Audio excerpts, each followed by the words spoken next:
नमस्कार विद्यार्थी मित्रांनो, मी शिवशंकर ढुसर पुन्हा एकदा आपलं मॅथ्स टॉपर आपल्या युट्यूब चॅनलमध्ये पुन्हा एकदा आपल्या सर्व विद्यार्थ्यांचं मनापासून स्वागत करीत आहे. आपला आजचा कन्सेप्ट आहे क्रॅमर्स रूल. म्हणजे सुरू असलेला आपला उपक्रम, त्याच्यामधला आपलं चॅप्टर आहे linear equation in two variables. त्याच्यामधला नेक्स्ट टॉपिक आपला आहे क्रॅमर्स रूल, की लिनियर इक्वेशन आपल्याला दिलेले असतात आणि लिनियर इक्वेशन आपल्याला डिटर्मिनंट या मेथडनं सॉल्व्ह करायचे असतात. मग दिलेले लिनियर इक्वेशन जर डिटर्मिनंट या मेथडनं आपण सॉल्व्ह करत असू तर ते मेथड कोणते असते? क्रॅमर्स रूल किंवा क्रॅमर्स मेथड. शक्यतो त्याला काय म्हटलं जातं? Cramer's rule. तर आज आपण शिकणार आहे क्रॅमर्स रूल. मी बोर्डवरती आधीच तुम्हाला क्रॅमर्स रूलच्या ज्या स्टेप आहे त्याचे कंटेंट जास्त असल्यामुळे, त्याला वेळ जास्त लागणार असल्यामुळे मी आधीच त्या स्टेप त्याच्यामध्ये देऊन ठेवलेल्या आहेत. मला ते आपल्याला समजायला जाते. आता क्रॅमर्स रूल मेथड मध्ये काय असते की सर्वात पहिले आपल्याला दोन लिनियर इक्वेशन दिलेले असतात. a1x plus b1y is equals to c1 आणि a2x plus b2y is equals to c2. तर अशा प्रकारचे दोन लिनियर इक्वेशन आता आपण कन्सिडर केलेले आहे आणि हे दोन लिनियर इक्वेशन आपल्याला सॉल्व्ह करायचे आहे. मग सॉल्व्ह करायचा मेथड आहे आपले क्रॅमर्स रूल.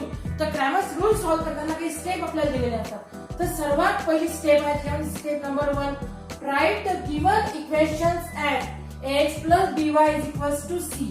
म्हणजे ax plus by is equals to c या जनरल फॉर्म मध्ये दिलेले लिनियर इक्वेशन असतील, समजा दिलेले असतील तर जसे तसे राहू द्यायचे, पण दिलेले नसतील तर तुम्ही या फॉर्म मध्ये लिहिलेले पाहिजे.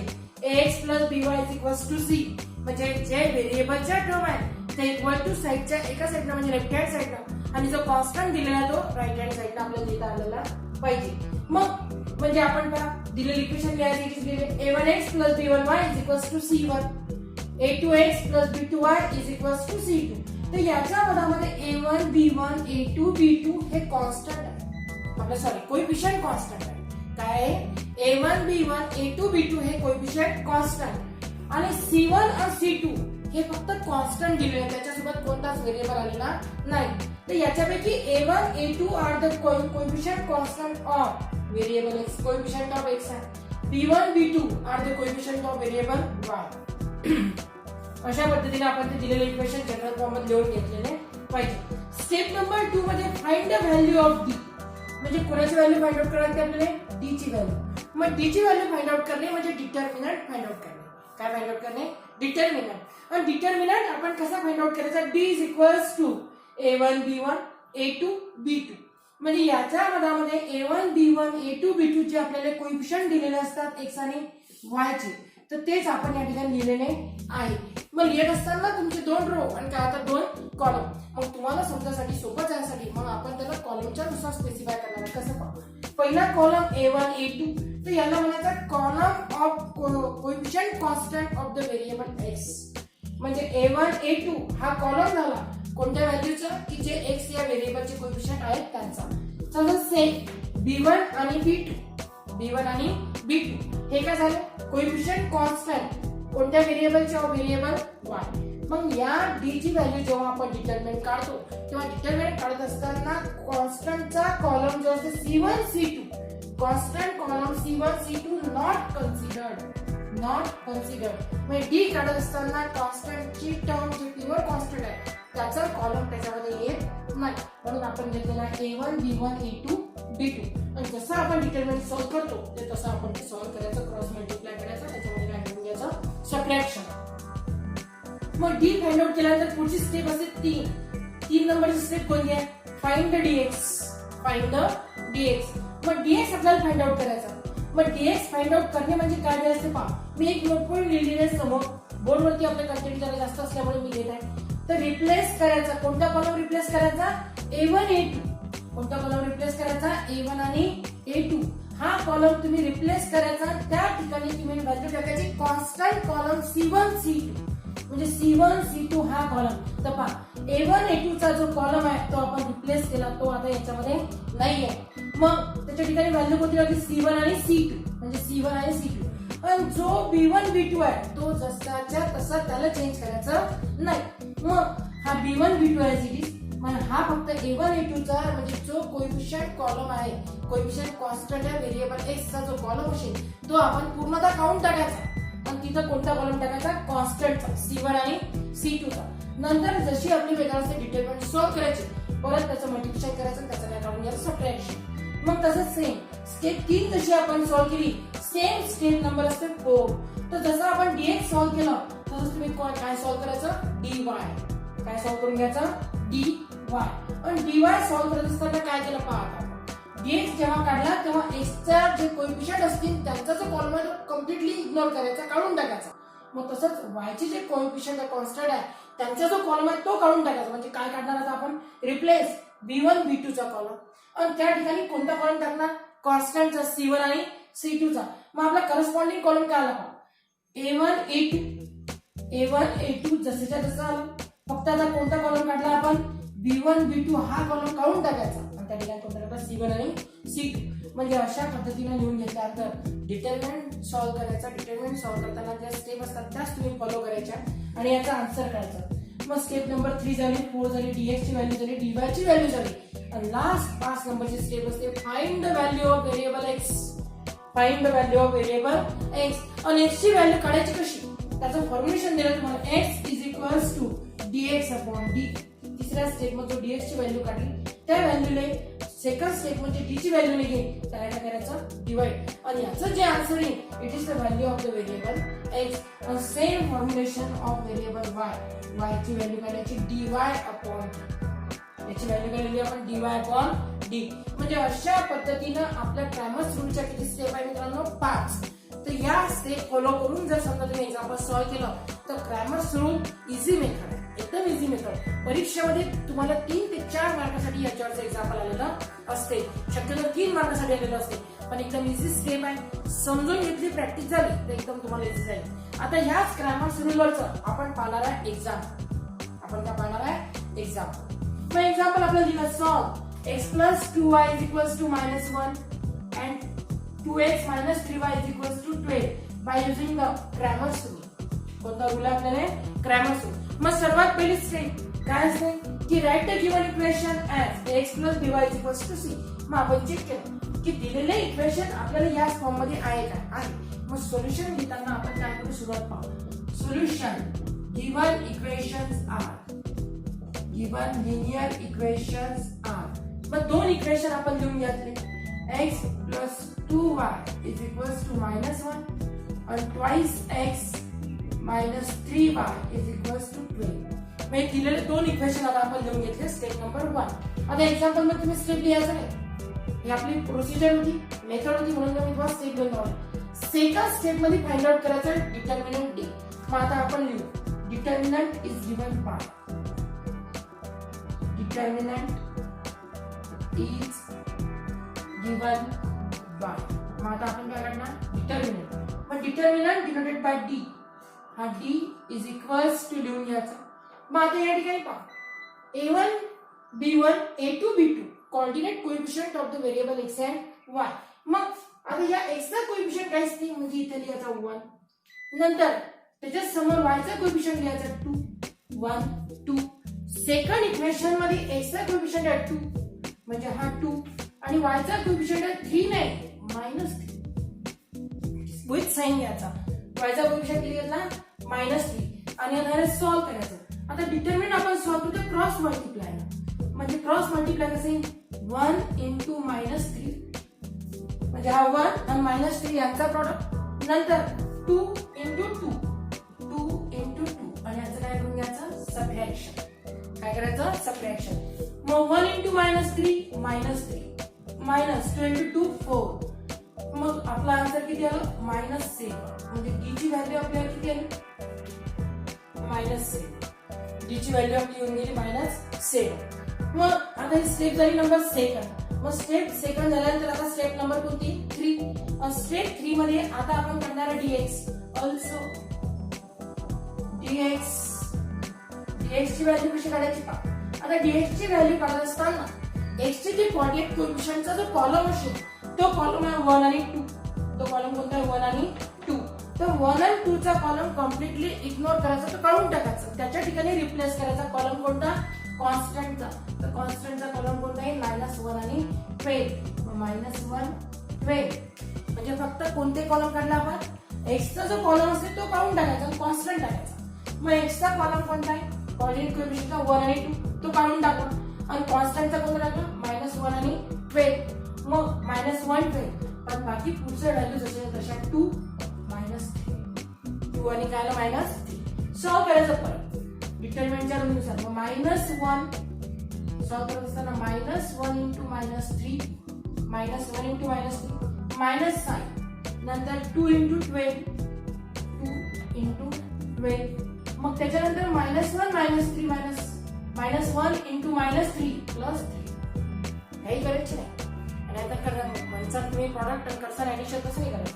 -1 × -3 तर मायनस इंटू मायनस प्लस 1 × 3 3 आणि त्याच्यानंतर -2 × 12 24 मग 3 -24 तर आन्सर आला 24.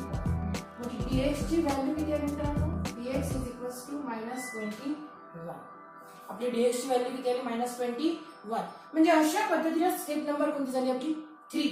मग जसं आपण dx सॉल्व्ह केला सेम सॉल्व्ह करायचं dy. मग परत आपण जेव्हा आता ऑल्सो dy मग dy घेत असताना परत आता पहा y चा कोऑर्डिनेट कोएफिशिएंट जे असतील त्यांचा जो कॉलम आहे तो कॉलम आता आपण रिप्लेस करायचा. मग तो कॉलम रिप्लेस करणं म्हणजे कोणत्या व्हॅल्यू काढून टाकायच्या 2 आणि -3. मग तिथे व्हॅल्यू कोणत्या टाकायच्या -1 आणि 12.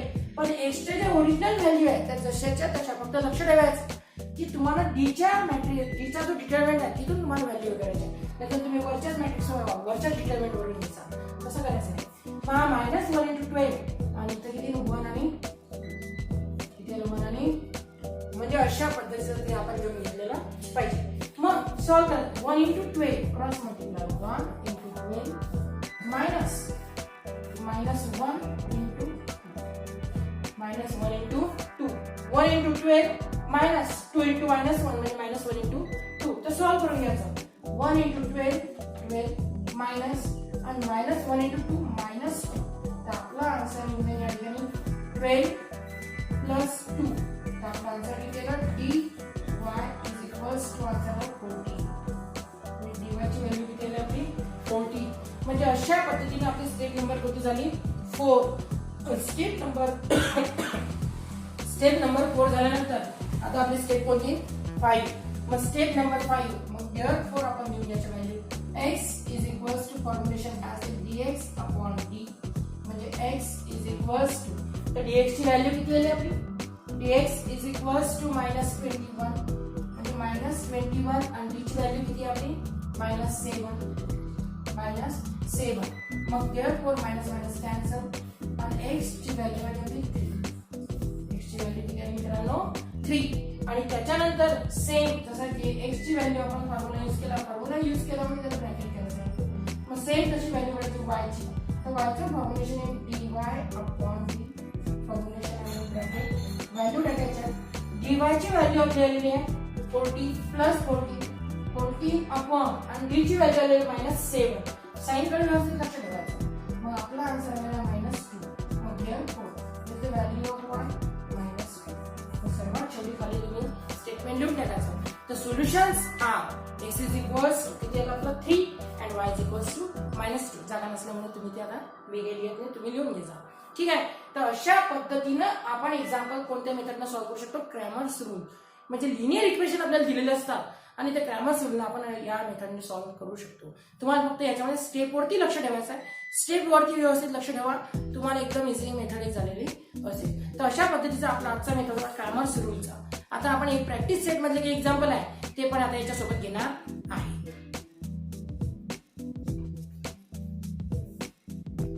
Practice set 1.3.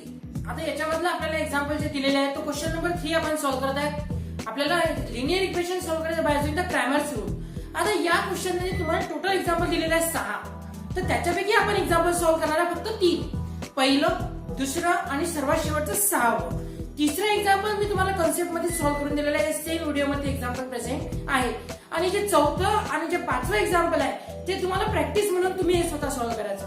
म्हणजे आपल्या व्हिडिओ मधल्या स्टेप पाहून तुम्हाला 4थं आणि 5वं एक्झाम्पल सॉल्व्ह करायचं आहे मित्रांनो. तर मग आता आपण एक्झाम्पल सॉल्व्ह करू. पहिलं तर पहिलं एक्झाम्पल आपल्याला दिलेलं आहे 3x - 4y = 10 4x + 3y = 5. मग दिलेल्या याच्यामध्ये सर्वात पहिले आपण सोल्युशन मध्ये लिहित असताना पहिली स्टेप असते गिवन इक्वेशन्स आर. मग गिवन इक्वेशन आपण लिहून घ्यायचं. तशी तर आपली पहिली स्टेप काय असते की दिलेले equation x plus B Y is equals to 3 म्हणजे जनरल फॉर्म मध्ये लिहून घ्यायचे. पण आपल्या एक्झाम्पल ऑलरेडी दिलेले आहेत म्हणून आपण given equation 3x minus 4y is equals to 10 आणि 4x plus 3y is equals to 5 अशा आपण लिहून घेतलेले आहे. तुम्ही इक्वेशन नंबर 1 आणि 2 याचे नाव दिले तरी चालेल, काही फरक पडत नाही. तर सर्वात पहिली स्टेप आता गिवन इक्वेशन आपण लिहिलेले आहे. मग त्याच्यानंतर गिवन इक्वेशन लिहिले की पुढची स्टेप असते की determinant is given by. Determinant is given by. तर आपल्याला काय फाइंड आउट करायचं आहे? डिटर्मिनंट. मग determinant is denoted by D आणि डी चे व्हॅल्यू आता काय आहे? x चे कोएफिशिएंट म्हणजे पहिल्या इक्वेशन मध्ये 3, नंतर y चा कोएफिशिएंट घ्यायचा विथ साइन -4, दुसऱ्या इक्वेशन मध्ये x चा कोएफिशिएंट 4, परत y चा कोएफिशिएंट +3 आणि आता हे वापर करायचे, सॉल्व करायचे. मग हे टर्म सॉल्व करत असताना आपण क्रॉस मल्टिप्लाय करायचं. 3 * 3 म्हणजे 3 मल्टिप्लाइड बाय 3 मायनस 4 * -4 4 * -4 सॉल्व करत असताना 3 * 3 9 मायनस 4 * -4 -16 आणि कंटिन्यू दोन साइडला म्हणजे मग दुसरा तयार करायचा ब्रॅकेट आणि त्याच्यानंतर मग सॉल्व केल्यानंतर 9 plus minus into minus plus 16. मग देअरफॉर डी ची व्हॅल्यू आता आपल्याला 25 म्हणजे 25 अशी एक व्हॅल्यू आपली आलेली आहे. ही व्हॅल्यू आली आपली डी ची व्हॅल्यू. ठीक आहे. मग अशा पद्धतीने आपण डी सॉल्व केला. मग डी सॉल्व केल्याच्या नंतर आपल्याला सॉल्व करायचं dx. मग आता आपण पुढच्या याच्यामध्ये dx सॉल्व करून घ्यायचा. मग dx कसा सॉल्व करायला लागते? dx म्हणजे परत आपल्याला जो डिटर्मिनंट आपण दिलेला आहे त्या डिटर्मिनंट मध्ये x चा जे कोएफिशिएंट असतील त्यांचा जो कॉलम आहे तो रिप्लेस करायचा. पण तो रिप्लेस केल्यानंतर कॉन्स्टंटचा कॉलम तिथे टाकायचा. म्हणजे 10 आणि 5 आता लिहायचा. 10 इथं 5 आणि y च्या क्वाड्रेटिक कोएफिशिएंटचा जो कॉलम आहे तो तसाच्या तसा ठेवायचा -4 3. परत हा डिटर्मिनंट सॉल्व करायचा. 10 * 3 मायनस -4 * 5 असं. मग 10 * 3 30 मायनस इंटू मायनस प्लस 4 * 5 20. मग 10 * 3 30 मायनस इंटू मायनस प्लस आणि 4 5 चा किती होते 20. म्हणजे अशा पद्धतीने dx ची जी व्हॅल्यू आहे ती आपल्याला लिहिली आहे 50 म्हणजे 50. dx ची व्हॅल्यू आपली किती आली 50. मग आता dx झाल्यानंतर आपल्याला व्हॅल्यू कळते dy ची. मग सेम आपण व्हॅल्यू काढून घ्यायची dy ऑल्सो.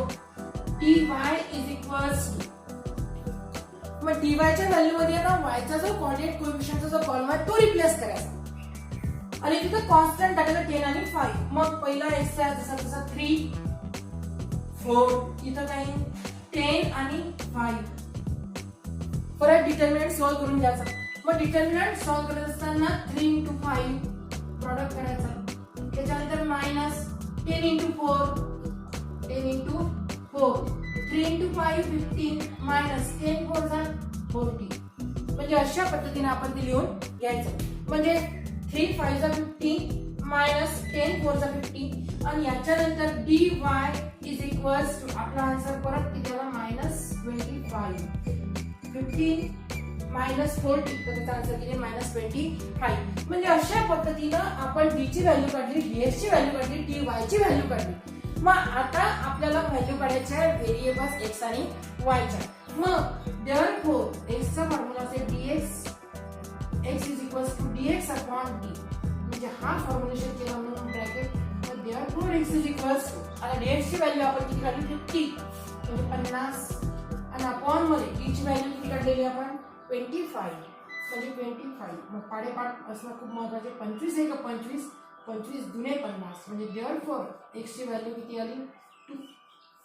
x ची व्हॅल्यू किती आलेली आपली 2 आणि त्याच्यानंतर सेम परत कसं अँड आता y ची व्हॅल्यू म्हणजे y चा फॉर्म्युलेशन dy अपॉन d. परत त्याला एक ब्रॅकेट करायचा आणि y is equals to dy ची व्हॅल्यू आपली -25 अपॉन d ची व्हॅल्यू 25. मग y ची व्हॅल्यू किती आली -1 25 आहे का 25. आणि अशा पद्धतीने एक्झाम्पल सॉल्व केल्यानंतर सर्वात शेवटी लिहायचं solutions are x is equals to 2 and y is equals to -1. म्हणजे अशा पद्धतीने आता आपण हे याच्यामध्ये पहिले एक्झाम्पल क्रॅमर सुडने सॉल्व केलेलं आहे. दुसरं एक्झाम्पल आता आपण पाहणार आहे. दुसरा example 4x + 3y - 4 = 0. 6x is equal to 8 minus 5y. तर दिलेले दोन्ही इक्वेशन जनरल फॉर्म मध्ये आपल्याला दिलेले नाहीये, म्हणजे x plus by is equal to c या फॉर्म मध्ये ते नसल्यामुळे आता आपल्याला ते लिहायला लागतं. तर सर्वात पहिली step, given equations are 4x plus 3y minus 4 is equal to 0. मग त्याला व्यवस्थित जर ते लिहिलं तर 4x plus 3y is equal, आणि हा -4 त्या साइडला जरी ट्रान्सफर केला तर +4. इक्वेशन नंबर काय होईल 1. परत दुसरे इक्वेशन आपल्याला दिलं आहे 6x is equal to 8 minus 5y. आता याला व्यवस्थित लिहून घ्यायचं. देअरफॉर 6x तर -5 या साइडला निगेटिव्ह आहे, तर लेफ्ट हँड साइडला ट्रान्सफर किती केला तर काय होऊन जाईल positive. Plus 5y is equal to 8. Equation number 2. म्हणजे अशा पद्धतीने दिलेले इक्वेशन आता आपण स्टेप नंबर 1 नुसार x plus by is equal to c या रूपामध्ये आपण ते लिहिलेले आहे. पुढची स्टेप आपली असते डिटर्मिनंट. पुढची स्टेप आपली कोणती असते? Determinant is given by. Determinant is given by. मग देअरफॉर d, तर d चे व्हॅल्यू आता काय येतील आपल्या? पहिल्या इक्वेशन मध्ये x चा कोएफिशिएंट 4, y चा कोएफिशिएंट +3, दुसऱ्या इक्वेशन मध्ये x चा कोएफिशिएंट +6, y चा कोएफिशिएंट +5. म्हणजे अशा पद्धतीने आपण d लिहून घेतलेला आहे. आणि सॉल्व्ह करायचं असताना 4 × 5 क्रॉस मल्टिप्लाय करायचं मायनस 3 × 6 आणि सॉल्व्ह करायचं.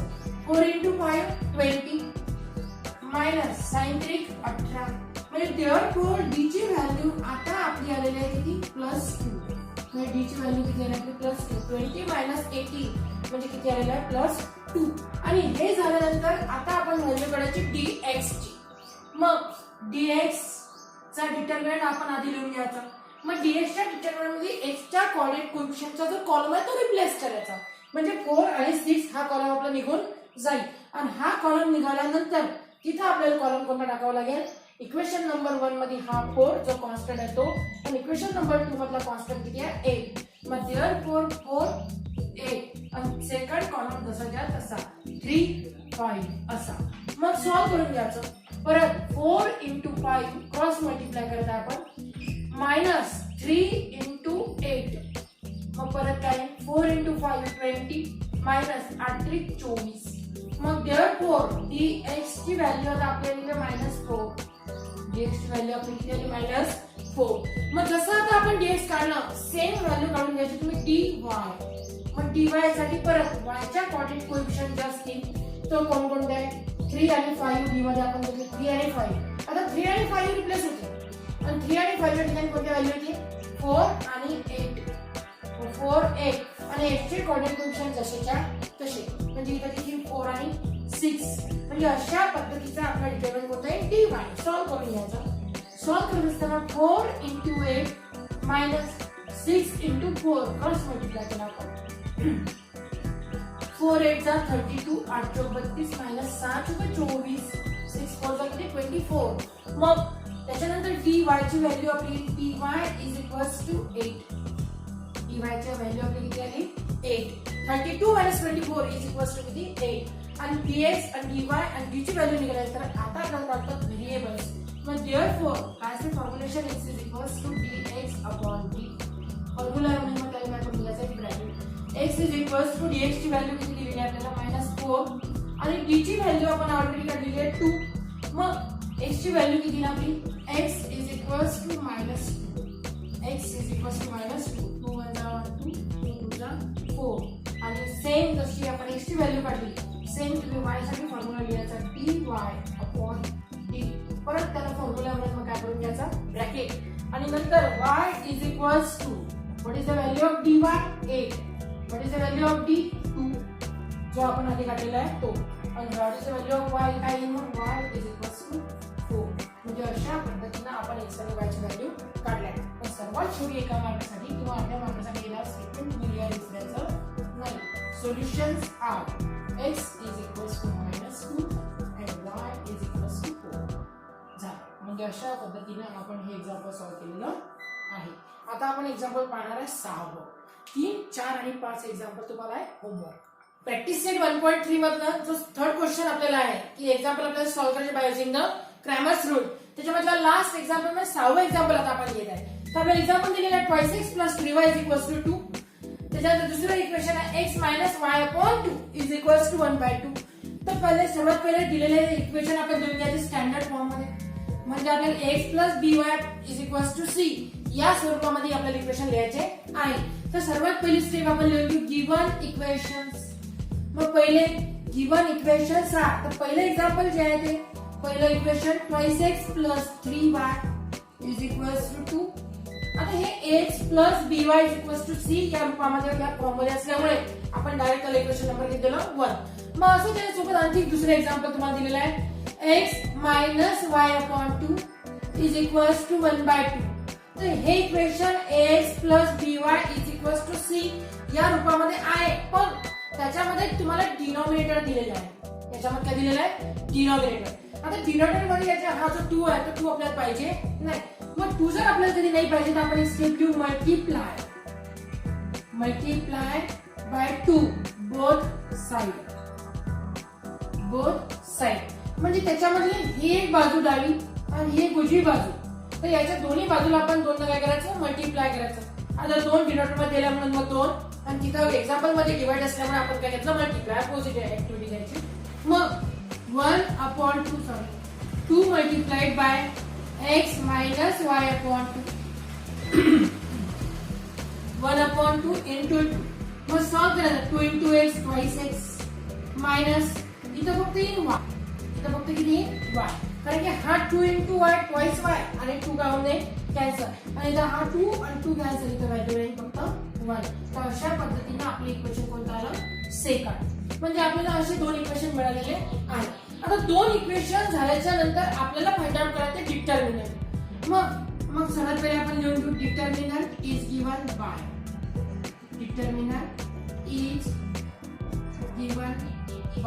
तर डिटर्मिनंट डिनोट करायचा डी न. त्याच्या व्हॅल्यू आपण दिल्या. पहिले इक्वेशन जे आपल्याला दिलेलं आहे 2x प्लस 3y. त्या x चा कोएफिशिएंट लिहून दिला 2, y चा कोएफिशिएंट द्यायचा 3. नंतर दुसरं इक्वेशन आपण मॉडिफाइड करून दिलेलं आहे. त्या x चा कोएफिशिएंट द्यायचा 2, y चा कोएफिशिएंट द्यायचा -1. आणि आता परत याला तुम्ही सॉल्व करायचं. मग क्रॉस मल्टिप्लाय केल्यानंतर 2 into -1 minus 2 into 3 2 into -1 minus 2 2 into -1 minus 2 minus 2 into 3 6 आणि -2 minus 6 -8. म्हणजे आपली d ची व्हॅल्यू किती आलेली आहे? -8. d ची व्हॅल्यू आपण घेऊन घेतली -8. आता d ची व्हॅल्यू झाल्यानंतर आपल्याला काढते dx. आपल्याला काय काढावं लागते? dx. मग dx ची व्हॅल्यू काढण्यासाठी परत डिटरमिनंट मध्ये x कोऑर्डिनेट चे कोएफिशिएंट जे असतील त्यांचा जो कॉलम आहे तो आपण रिप्लेस करायचा. म्हणजे तो कॉलम कोणता आहे? 2 आणि 2. म्हणजे पहिल्या इक्वेशन मध्ये x चा जो कोएफिशिएंट आहे तो आहे 2 आणि नंतर y चा कोएफिशिएंट परत किती आहे? 2. तर तो कॉलम आता आपण काढून टाकायचा. तरी कॉन्स्टंट चे कॉलम टाकायचे. कोणता कॉलम टाकायचा? कॉन्स्टंट. मग कॉन्स्टंट चे कॉलम एक 2 आणि एक किती आहे? 1. तर या ठिकाणी 2 1 आणि त्याच्यानंतर y चे कोऑर्डिनेट कोएफिशिएंट ऍट झेड म्हणजे 3 -1. मग सॉल्व करून घ्यायचा आपण. 2 into -1 -1 into 3 सॉल्व करायचं. 2 into -1 -2 -3 म्हणजे dx ची व्हॅल्यू आपली आलेली आहे -5. dx ची व्हॅल्यू आपली किती आलेली आहे? -5. मग dx ची व्हॅल्यू आली -5. त्याच्यानंतर आपण सेम याच पद्धतीने व्हॅल्यू काढायची dy. तर dy च्या डिटर्मिनंट साठी आता y चे जे कोऑर्डिनेटचे जो कॉलम आहे y व्हेरिएबल त्याचे जे कोएफिशिएंटचा जो कॉलम आहे तो कॉलम आता लिहायचा नाही. म्हणजे कोणता कॉलम नाही लिहायचा? 3 आणि -1. तर हा न लिहिता पहिला जो x आहे तो तसा 2 आणि त्या ठिकाणी कॉन्स्टंटचा लिहायचा 2 आणि 1. परत एक वेळेस सॉल्व करायचं. Determinant 2 into 1 minus 2 into 2 2 into 1 2 minus 2 into 2 4 2 into 2 4 and therefore dy is equals 2 minus 4 minus 2. म्हणजे अशा पद्धतीने आपली व्हॅल्यू कोणती आली? dy is equals to -2. आणि त्याच्यानंतर मग आता आपण व्हॅल्यू काढायच्या. therefore फॉर्म्युला काय आहे? Formula x is equals to dx upon d. dx upon d. आणि त्याच्यानंतर x is equals to what is the value of dx? dx ची व्हॅल्यू आली -5 आणि d ची व्हॅल्यू आपण किती काढलेली आहे? -8. dx ची व्हॅल्यू किती आली -8. म्हणजे देअरफॉर x ची व्हॅल्यू किती आली आपली x इज इक्वल्स टू 5/8. म्हणजे therefore x is equals to 5/8 असं एक आन्सर आला आपलं. त्याच्यानंतर y घ्यायचं. y चं फॉर्म्युलेशन आहे dy अपॉन d. फॉर्म्युला म्हणून मग त्याला काय करून घ्यायचं आपण ब्रॅकेट. आणि त्याच्यानंतर y इज इक्वल्स टू तर dy ची व्हॅल्यू किती आली -2 आणि त्याच्यानंतर d ची व्हॅल्यू -8. तर मायनस मायनस कॅन्सल आणि 2 4 जा 8 म्हणजे किती आलं 1/4. तर therefore y is equals to 1/4. आणि सर्वात शेवटी एक्झाम्पल झाल्यानंतर आपण स्टेटमेंट लिहायचं. Therefore the solutions are and solutions are मध्ये x is equals to 5/8 and y is equals to 1/4. तर अशा पद्धतीने आपण हे 6वं एक्झाम्पल सॉल्व्ह केलेलं आहे. या एक्झाम्पल सोबतच आता आपलं जे प्रॅक्टिस सेट 1.3 हे आपलं संपलेलं आहे. याच्या क्वेश्चन 3 मध्ये जे आपण 3 एक्झाम्पल घेतलेले नाही ते एक्झाम्पल 3, 4 आणि 5 हे तुम्हाला सेल्फ प्रॅक्टिस साठी मी दिलेले आहे. ते जे एक्झाम्पल आहे ते तुम्ही पुस्तकामधले पाहून तुम्ही स्वतः सॉल्व्ह करण्याचा प्रयत्न करायचा. एक्झाम्पल अशी सोपी आहे की ते तुम्हाला येतील. फक्त कॉन्फिडन्स आत्मविश्वासपूर्वक तुम्ही ते सॉल्व्ह केले पाहिजे. व्हिडिओ मधले व्यवस्थित समजून घ्या. जी मेथड आपण सांगली त्याचा अभ्यास व्यवस्थित करा. जे एक्झाम्पल मी दिले त्यांना पुन्हा एकदा सॉल्व्ह करून पहा म्हणजे तुम्हाला ते 3 एक्झाम्पल येण्यावर काही प्रॉब्लेम राहणार नाही. ग्रॅमर रूलवरचं एक तरी एक्झाम्पल आपल्या पेपरमध्ये राहते म्हणजे राहते. तर अशा पद्धतीचा आपला आजचा कन्सेप्ट होता. व्हिडिओमध्ये जे एक्झाम्पल तुम्हाला आवडलं जे भाग तुम्हाला आवडलेला असेल तोही तुम्ही कमेंट करा. जो नशीन आवडला तोही कमेंट करा म्हणजे मला परत ते त्याच्यामध्ये घेता येईल. आणि विद्यार्थ्यांना सांगितलेलं आहे की आपला हा जो ऑनलाईन उपक्रम आहे हा पूर्णपणे मोफत आहे. काही विद्यार्थ्यांचे मला फोन आले की सर आम्ही तुमची लिंक बघितली चालते का? की हो पूर्णपणे तुम्ही बघू शकता. त्याच्यावरती तुम्हाला कोणत्याच प्रकारची फी आकारण्यात आली नाही. कोणत्याच प्रकारचे बंधन त्याच्यावरती नाही आहे. ओपन सोर्स आहे. तुम्ही पाहू शकता. त्याच्यावरून तुम्ही अभ्यास करू शकता. पूर्णपणे मोफत असा हा आपला उपक्रम आहे. धन्यवाद.